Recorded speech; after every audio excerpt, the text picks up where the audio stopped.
Sí, Daniel Herbeta aquí con nosotros en Final Abierto, un lujo que nos damos aquí en el estudio de televisión regional para analizar la cuestión Cortes Supremas, provinciales y nacionales. Gracias, Daniel, por estar con nosotros, un lujo tenerte. No, muchas gracias por la invitación.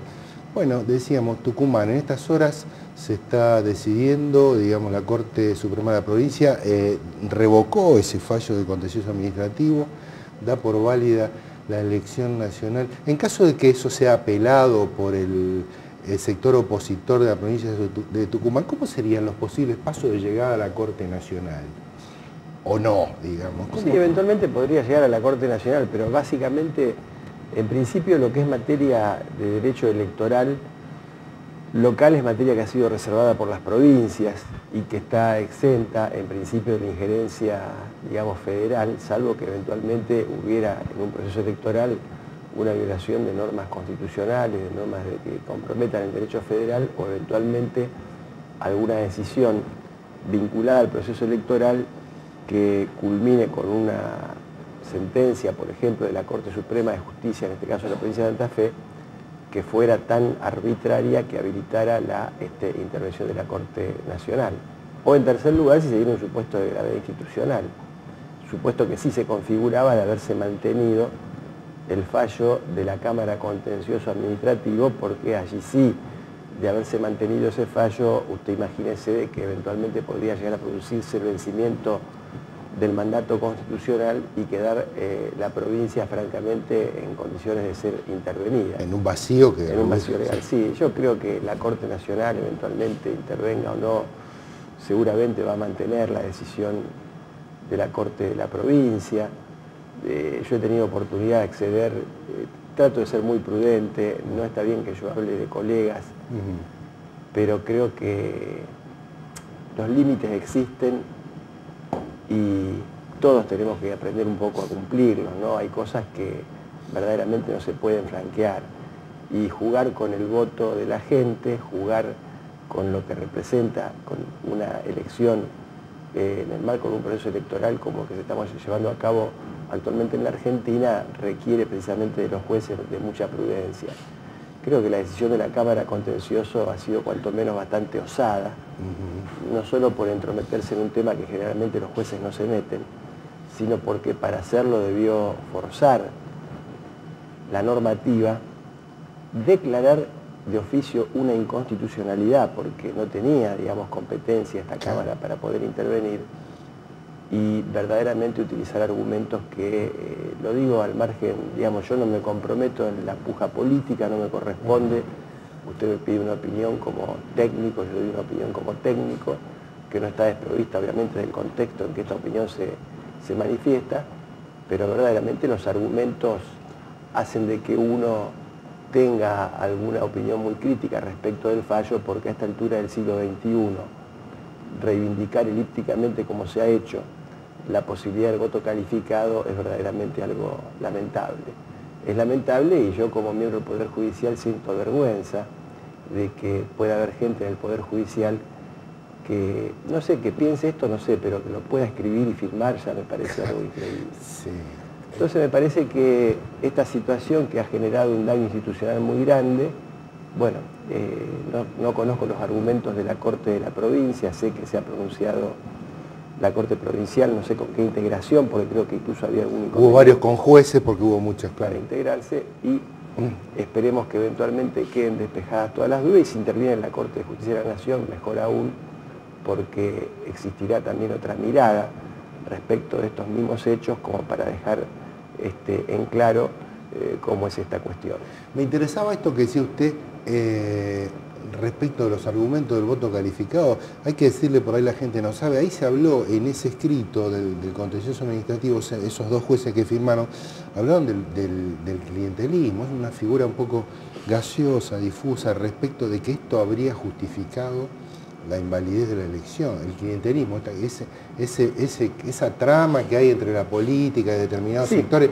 Digo, a ver, ¿es posible que sectores de la justicia puedan tomar esto con una seriedad tal de creer que eso amerita un delito, digamos? Es increíble, ¿no? Pero sucede. Sí, mire, yo soy muy crítico y en este sentido, ¿no? El fallo, por un lado, dice que no hay fraude. Por otro lado, habla de un proceso fraudulento extendido en el tiempo. O sea, no existe ninguna precisión respecto de la cantidad de mesas que eventualmente llevarían a nulificar la elección porque estarían afectadas por irregularidades. No hay ninguna referencia a ninguna mesa puntual. Hay referencia a un proceso general a lo largo del tiempo, donde supuestamente el clientelismo, los actos de violencia, la quema de urnas, donde también estaban involucrados partidarios de los propios accionantes, llevarían a generar una situación que afectaría la pureza del procedimiento electoral y además implicarían un condicionamiento de la libertad imprescindible que para emitir el voto debe tener un ciudadano. De modo que como los ciudadanos no han tenido esa libertad, porque se han encontrado condicionados por todas estas cuestiones y por el clientelismo, etc., la mejor forma de resolver la cuestión es sustituir la voluntad de la gente por la voluntad de dos personas y anular un proceso electoral. Para anular una elección, mire, el tema es muy claro, esto está en la ley electoral, es un manual básico de derecho electoral que cualquier juez seguramente debería conocer. Es necesario comprobar puntualmente que sobre el total de las mesas escrutadas, en más de la mitad ha habido irregularidades. 50% más, creo que está específicamente. Esto es una cosa elemental. Si esto no es así, a lo sumo usted puede ordenar alguna elección complementaria en alguna mesa que esté cuestionada. Pero lo más paradojal del tema es que la oposición participó de todo el escrutinio hasta último momento y solo formuló cerca de 57, 60 protestas, es decir, en mesas que no tenían ningún impacto para llevar una decisión como la que tomó la Junta Electoral. Y si eventualmente hubiera habido delitos electorales, también estos jueces son funcionarios públicos y tenían la obligación de haber promovido la denuncia penal para que los responsables de esos delitos sean investigados, cosa que tampoco surge del fallo. En suma, le diría un episodio que espero que pase muy rápido, solo se lo recomendaría a los alumnos de Derecho para que puedan aprender todo lo que no debe hacer un juez, no para que puedan aprender otra cosa, y esperemos que las cosas se vuelvan a su cauce natural y que las situaciones que son irregulares que debe corregir se corrijan, se canalicen por los canales que correspondan, pero hay que tener mucho cuidado a la hora de decidir la anulación de un comicio, porque este es un hecho inédito en la República Argentina. Es muy grave. Digo, uno piensa, este camino que han tomado estos dos jueces en Tucumán, este camino fallido, digo, responde a un tema de falta de profesionalismo o a un tema de, hay determinados climas políticos o apasionamientos circunstanciales que los llevan a tomar estos caminos, porque dice, bueno, son jueces, seguramente tienen un recorrido, son gente formada que conoce la ley. Digo, ¿cómo ha llegado a firmar esto, no? ¿Es decir, una cuestión del orden de lo subjetivo o es un tema político global que impacta sobre los actores? Mire, yo creo que Tucumán ha atravesado un proceso complicado, tremendo, con un clima verdaderamente muy negativo, digamos, en el sentido de que, bueno, más o menos por lo que uno ha podido ir observando y mirando, pero precisamente la independencia de un juez tiene que ver con la posibilidad de tener el suficiente criterio como para poder, digamos, no verse influido por determinados contextos que no sean el de resolver un caso de acuerdo a la ley y a la prueba que el juez tiene que valorar.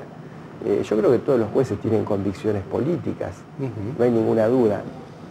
Y más convicciones tienen los que dicen que no las tienen. Pero el problema de un juez es que no use sus convicciones políticas para fallar en contra de la ley o en contra de la prueba. Esto precisamente es lo que caracteriza a un juez independiente. Una cosa es tener convicciones políticas, otra cosa es que un juez trabaje para un determinado interés político o para un determinado interés. Entonces, si esta gente estuvo en un contexto verdaderamente complicado, con un clima enrarecido como se vio en Tucumán, bueno, es atendible, pero no justifica, digamos, una decisión como la que han tomado. Fíjense que en Santa Fe pasó algo similar. Una de las fuerzas políticas que estuvo prácticamente muy cerca, porque la diferencia en Santa Fe fue de escasos 2 puntos, no sé cuántos votos, El PRO se refiere usted, claro. Planteó la nulidad del comicio también ante un tribunal contencioso administrativo. Y los jueces de Santa Fe demoraron creo que 3 horas en rechazar in limine el planteo, en primer lugar porque es un ABC jurídico que cualquier cuestión vinculada a un proceso electoral usted la tiene que canalizar a través del Tribunal Electoral, que es el que tiene competencia excluyente, y eventualmente contra esas decisiones usted tiene la posibilidad de la revisión judicial ante la Corte Suprema. Bueno, hacemos un pequeño cortecito y después en el segundo bloque me gustaría un poco que me ayude a pensar por qué determinados jueces pueden arrogarse alguna cuestión ahí de constitucionalidad, digo, porque bajan leyes, ponen leyes, retrasan procesos. ¿Cómo se da esto en Argentina? Bueno, seguimos en unos minutos.